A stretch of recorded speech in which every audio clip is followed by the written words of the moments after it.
नमस्कार. गोष्ट नर्मदालयाची पुष्प 49. संध्याकाळी प्रार्थना झाल्यावर आम्ही कुठलं तरी चांगलं पुस्तक वाचतो. वाचन झालं की मग त्यावर चर्चा आणि मुलांच्या प्रतिक्रिया. एक दिवस वाचनात दारू हा संदर्भ आला.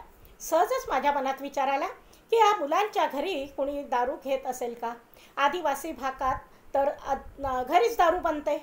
मग या मुलांनी त्याची चव घेतली असेल का? मी त्यांना विचारलं, काय रे मुलांनो, तुमच्यापैकी कुणी दारू घेतली आहे का कधी? सगळ्यात मुलांचे हात वरती झाले. हो, घेतली की. चहा घेतला आहे असं सांगावं तितक्या सहजतेने सगळी मुलं एका सुरात उत्तरली. माझ्या पोटात गोळा आला. गुटखा? हो, आमच्या गावातली सगळीच मुलं खातात गुटखा. बिडी, सिगारेट यावर फक्त 4 मोठ्या मुलांचे हात वर झाले. मग इथे दारू गुटख्याची आठवण नाही येत?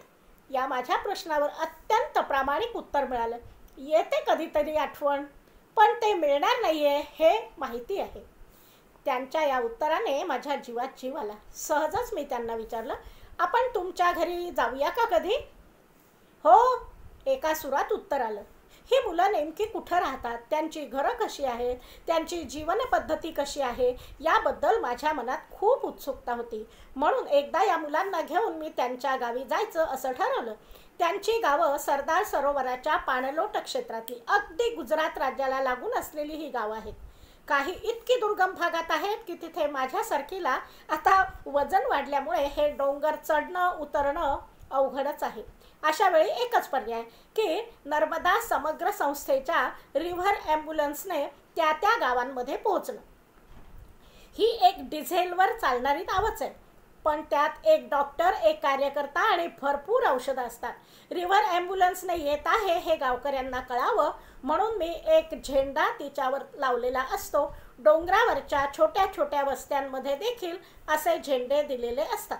या वस्त्यांमध्ये कुणी आजारी असेल आणि औषधोपचार घेण्यासाठी जर रिव्हर ॲम्ब्युलन्स थांबवायची असेल तर गावकरी हा झेंडा फडकवून तिला थांबवतात. एरवी हे पाणलोट क्षेत्र पूर्णपणे निर्मनुष्य असते. 2 बाजूंनी डोंगर, डाव्या बाजूला सातपुडा तर उजव्या बाजूला विंध्य पर्वतरांगा आणि त्याखाली चहू बाजूला पसरलेलं विशाल सरदार सरोवर. रिव्हर ॲम्ब्युलन्सचा चालक बलवंतचा मुलगा सुनील आणि पुतण्या प्रवीण नर्मदालयाच्या वसतिगृहात राहतात. मी सुनीलला एक दिवस म्हणाले, पुढच्या आठवड्यात 4 दिवस सलग सुट्ट्या आहेत शाळेला. वसतिगृहातल्या मुलांसाठी आपण 2 दिवस जास्त सुट्टी देऊया. तेव्हा आपण तुझ्या ककराना आणि महेशच्या जलसिंधी या 2 गावांना जाऊयात. ककरानापर्यंत आपली गाडी जाऊ शकते, पुढे नावेतून जायचं. त्यामुळे वसतिगृहातल्या सगळ्याच मुलांना घेऊन जाऊ आपण. नर्मदालयात ही बातमी क्षणात पसरली. मी त्यांच्या घरी जाणार, राहणार म्हणून मुलं आनंदली. तिथे गेल्यावर माझ्यासाठी जेवणाचा काय विशेष बेत करायचा आणि आसपासची कोणती ठिकाणं मला दाखवायची यावर त्यांच्या चर्चा चालू झाल्या. पण दुसऱ्याच दिवशी संध्याकाळी एखादं शिष्टमंडळ घेऊन यावं त्याप्रमाणे सुनील जलसिंधी ककरानाच्या मुलांना घेऊन माझ्याकडे आला आणि गंभीर चेहरा करून म्हणाला, दीदी, तुम्हाला नाही नेता येणार आमच्या गावी.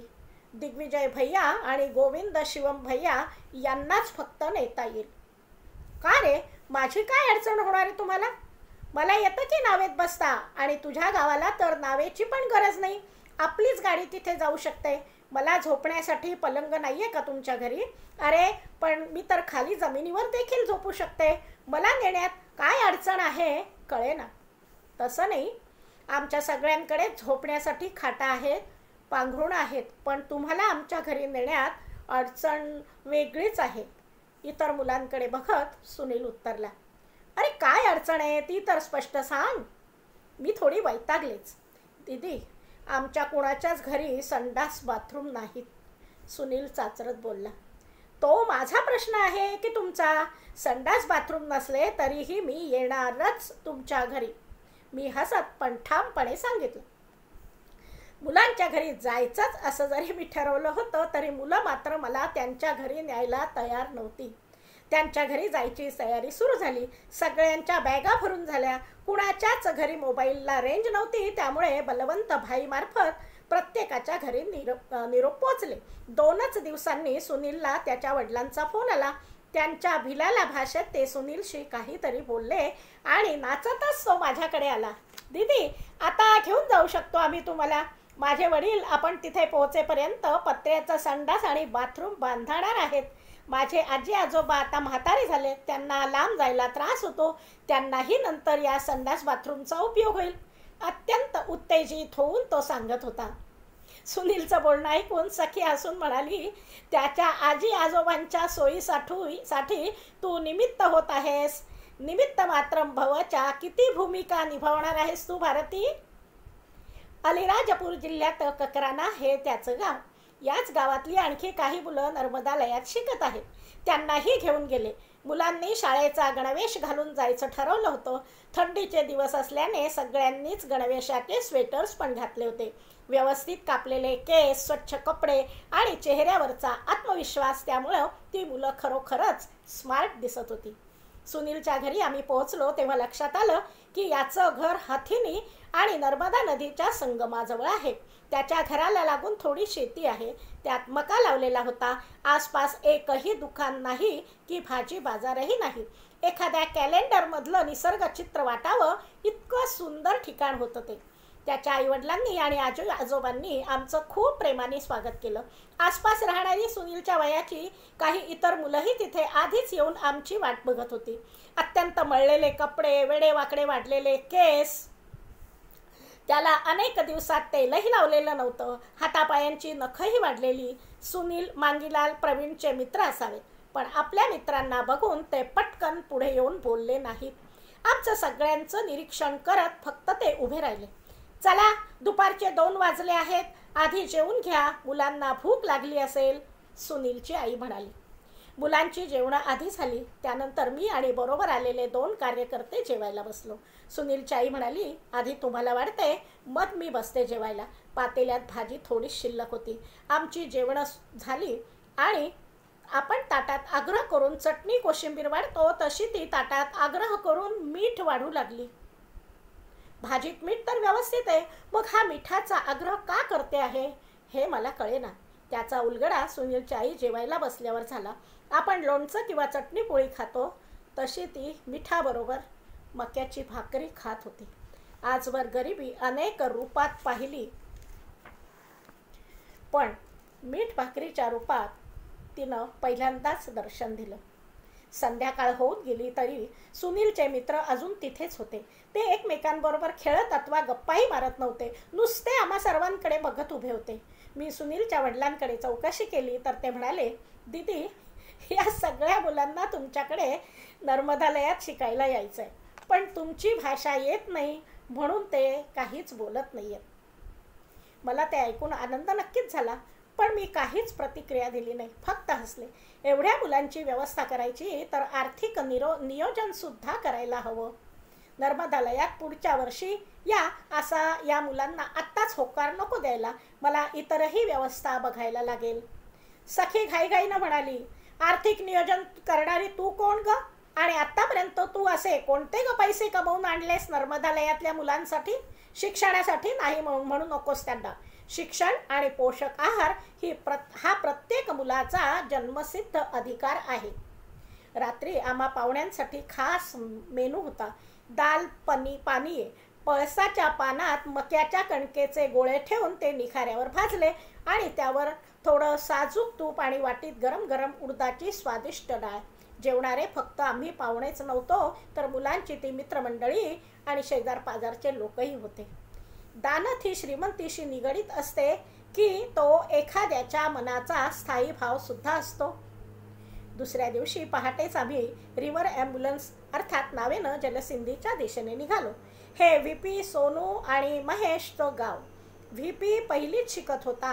व्हीपी आणि महेश दोघंही 7 वर्षाचे. घरी जायचं म्हणून जरा जास्त उत्साहात होते. वाटेत लागणाऱ्या छोट्या वस्त्यांबद्दल सांगत होते. सरदार सरोवराच्या अफाट जलराशीकडे बघताना डोळे तृप्त होत होते. निळशार पाणी, कुठेही कचरा घाण नाही, मनुष्य दर्शनही नाही. विशेष म्हणजे मोबाईलला रेंज पण नाही. त्या नीरव शांततेत आमच्या गप्पाही आपोआपच थांबल्या. 4-5 तासांचा नौका प्रवास करून आम्ही जलसिंधीला पोहोचलो. आमच्या येण्याची खबर गावाला होतीच. व्हीपीचे आईवडील आणि इतर गावकरी आमची डोंगराच्या पायथ्याशी वाटच पाहत होते. विंध्य पर्वत रांगेतलं हे 20-25 घरांचं छोटंसं गाव. नावेतून उतरल्यावर समोरच एक भला मोठा सूचना फलक होता. मगरीपासून सावध राहा. त्यावर जबडा उघडलेल्या मगरीचं एक चित्र देखील होतं.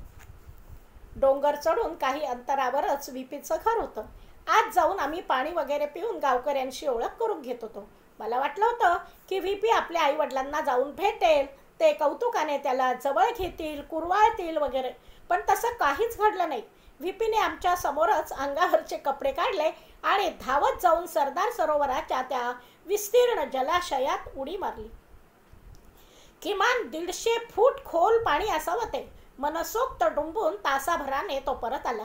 मी त्याच्या वडिलांना विचारलं, मगरी आहेत ना या पाण्यात, तरी तुम्ही त्याला पोहायला कसं काय जाऊ दिलं? आता सवय झाली आम्हाला मगरी पाण्यात असण्याची. दुरूनच येताना दिसतात, मग थोड्या वेळ किनाऱ्यावर येऊन थांबायचं, पुढे गेली की पाण्यात पुन्हा उडी टाकायची. माझ्या मनात विचार आला, असं धाडस आमचे शहरी पालक करतील का? खरं तर ते बोलणं ऐकून माझ्या जीवाचा थरकाप झाला. इतकी छोटी मुलं हो ही, पण स्वतःचा जीव सहज धोक्यात घालतायत. देवानं यांना घडवताना कोणती सामग्री वापरली असावी? व्हीपीच्या वडिलांचं ते बोलणं ऐकल्यावर सखी मात्र हसली, म्हणाली, until you step into the unknown you don't know what you are made up of.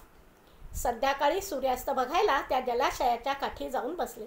पाण्यात पाय टाकायची मात्र हिंमत झाली नाही. समोरून एक नाव येताना दिसली.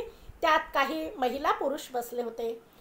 बहुधा बाजार करून आले असावे. त्यांच्याजवळ सामान बरंच होतं. मी थक्क होऊन त्या नावेकडे बघत राहिले, कारण ती नाव 7-8 वर्षाचा एक मुलगा वल्हवत होता. अरेच्चा, हा तर सोनूचाच भाऊ आहे. किती लहान वयात नाव चालवतो आहे. नर्मदालयात एकदा सोनूला भेटायला येऊन गेलाय. मी 7 वर्षांची असताना माझी आई मला रस्त्यावर सायकल सुद्धा चालवू देत नव्हती, आणि हा 7 वर्षाचा चिमुरडा शेजारच्या गावातील प्रवाशांना नावेत घेऊन येतोय.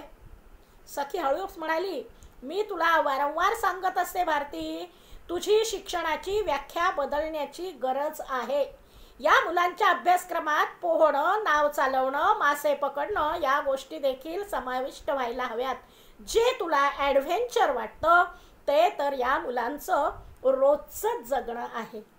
धन्यवाद.